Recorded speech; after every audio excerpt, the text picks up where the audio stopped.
James Ferraro is back with a new album. Well, it's not that new actually. It came like months ago, back in July or June. But giving up the chance to talk about this album would be a shame considering what I have to say about it. The guy can really build a world with music, that's for sure. What astounds me is how it's done on this album in particular, because it's unlike anything I've ever heard. It's like a hodgepodge of pianos and flutes and string sections, like little chopped bits from instructional videos and PSAs, as well as computer sounds and advertising campaigns. This entire album seems to be a satire of consumerism, something that is made so everyday and key to the daily style of living. This album paints a picture of how this just may evolve in the next 10 or 20 years, maybe even now if we're very careless. This album's erratic and spontaneous composition is basically taking the soothing and welcoming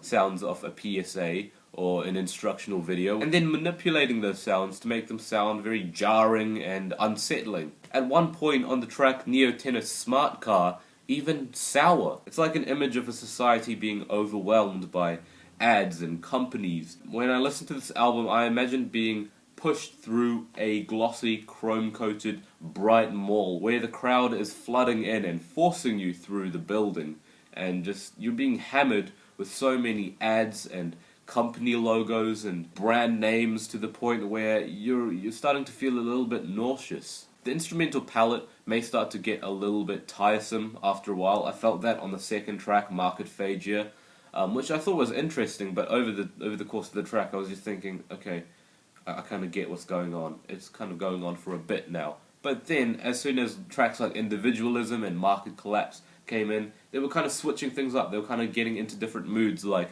the sense of being overwhelmed, or maybe even the sense of being attacked. I was happy that the sound was continually being interesting, kind of going for different moods with this unique sound. It's dreamy, yet nightmarish. It's utopian, yet dystopian.